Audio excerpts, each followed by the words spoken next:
আসসালামু আলাইকুম সবাইকে। এইখানে আপনার বলা হয়েছে একটি রম্বসের পরিসীমা 180 সেন্টিমিটার এবং ক্ষুদ্রতম কর্ণটি 54 সেন্টিমিটার, এর অপর কর্ণ এবং ক্ষেত্রফল নির্ণয় করতে বলা হয়েছে। তো আমরা এখানে দেওয়া আছে দিয়ে প্রথমে রম্বসের পরিসীমাটা লিখে ফেলেছি। সুতরাং রম্বসের পরিসীমা কী ভাইয়া? আমরা পরিসীমা জানি 4টা বাহুর যোগফল। 4টা বাহুর যোগফল যদি 100 হয়, সেখান থেকে যদি আমরা একটা বাহুকে বের করতে চাই তাহলে কি করতে পারি ভাইয়া? আমরা 4 দিয়ে ভাগ করতে পারি। সেই ভাগটা আমরা করে 45 সেন্টিমিটার পেয়েছি। এখানে একটা চিত্র অঙ্কন করা হয়েছে যার এবি বাহুর দৈর্ঘ্য আমরা 45 নিয়েছি, আর এসিকে D1 আর বিডিকে D2 = 54 চিহ্নিত করেছি। আর আমরা বলেছি যে রম্বসের এসি ও বিডি কর্ণদ্বয় পরস্পরকে 0 বিন্দুতে ছেদ করে ও সমকোণে সমদ্বিখণ্ডিত করে। দেখেন ভাইয়ারা, এখানে যদি আমরা দেখি যে এসির ওপর দিয়ে আমরা বিডি দেখতে পাচ্ছি না, এটা দুইটা একটার উপর দিয়ে গিয়েছে। আর এইখানে যেই অংশ ছেদ করেছে এইটাকে আমরা 0 দিয়ে চিহ্নিত করতে পারি। আমাদের মূলত এখানে বের করতে হবে এই যে এখানে যেই এসিটা আছে ওইটার যতটুকু নিচে এই D1-এর মধ্যে আছে এইটুকু আমাদের বের করতে হবে। তাহলে আমরা OA যদি বের করতে চাই তাহলে আমাদের কি করতে হবে? প্রথমে এইটার মান আমরা জানি, এইটার মান বের করতে হবে ভাইয়া। এইটার মান আমরা কীভাবে বের করব? এই টোটালটা মিলে 54। এইটার আমরা যদি অর্ধেকটা বের করতে আমরা তাহলে আমাদের ওবি বের হবে। আর আমরা ওবি যদি পেয়ে যাই তাহলে অতিভুজ স্কোয়ার, ভূমি স্কোয়ার, লম্ব স্কোয়ার দিয়ে আমরা পৃথাগোরাসের সূত্র অ্যাপ্লাই করে আমরা ওএ বের করতে পারবো। ওএটাই কি হবে আমাদের? ওএটাই হবে এসি। ওএ হবে ওএর দ্বিগুণ এসি। তাহলে আমরা করি ভাইয়া। সুতরাং OB = BD divided by 2, 54 divided by 2, 27 centimetre.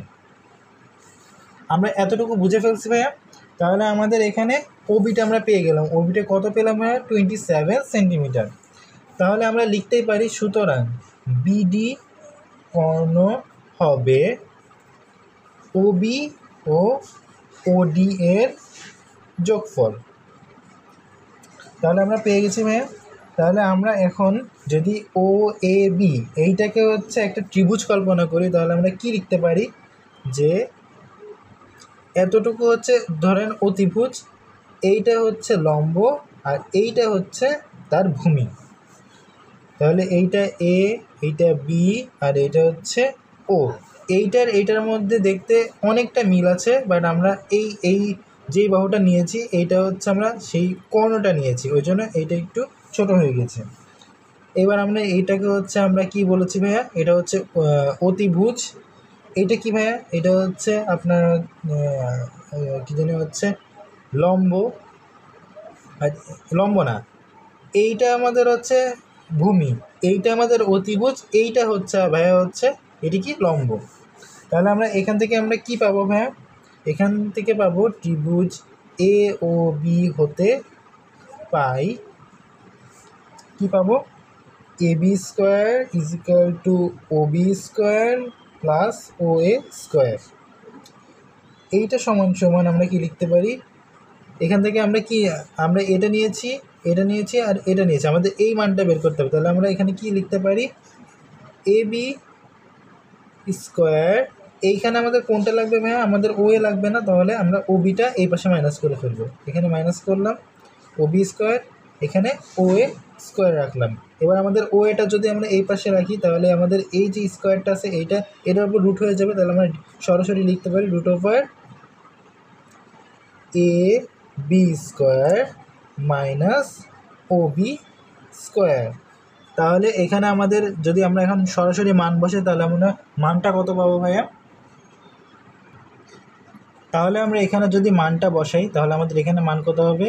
45 square minus এখানে কত হবে? 27 স্কোয়ার = কত হবে? এটা আমরা ক্যালকুলেটর দিয়ে সরাসরি বের করে ফেলবো। √ 45 স্কোয়ার তারপরে minus 27 whole square is equal to 36। তাহলে ভাই আমরা ও এ হচ্ছে 36 পেয়ে গেলাম। ও এ যদি আমরা 36 পেয়ে যাই তাহলে আমাদের অনেকটা কাজ শেষ। এইবার আমরা কি করতে পারি ভাইয়া, আমরা এইটা যে 36 পেয়েছি এটা কি ভাইয়া এই চিত্রের এতটুকু অংশ না, অর্ধেক না? এইটাকে যদি আমরা 2 দ্বারা গুণ করি তাহলে আমরা কি জানি এতটুকু আর এতটুকু সমান পরিমাপ। তাহলে এটাকে যদি আমরা 2 দ্বারা গুণ করি তাহলে আমরা পুরোটা পেয়ে যাব। তাহলে আমাদের সুতরাং অপর কর্ণ হবে, এখানে আমরা আগে অপর কর্ণটা বের করে নিই। সুতরাং অপর কর্ণ AC ইজ ইকুয়াল টু কত হবে ভাইয়া, OA ইন্টু 2।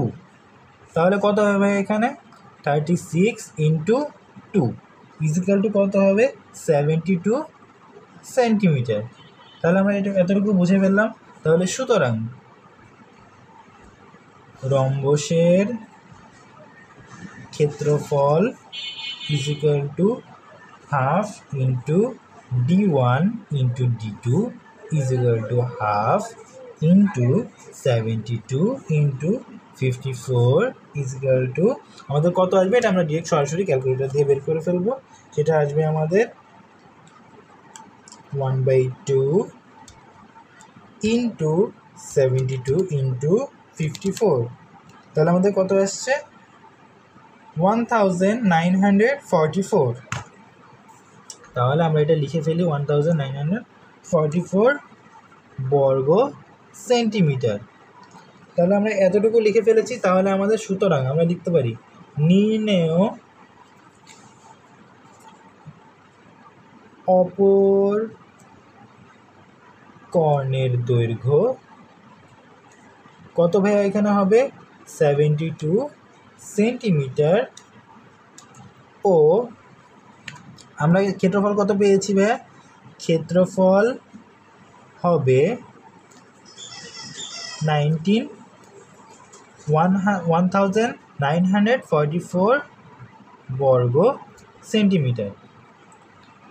ভাই আপনাদের এটা আলাদা আলাদা করে দেওয়া আছে যাতে যার যতটুকু লাগে, যেইটা লাগবে শুধু সেই ম্যাথটাই আপনারা করেন, অযথা সময় নষ্ট না হয়। সবাই ভালো থাকবেন, ধন্যবাদ।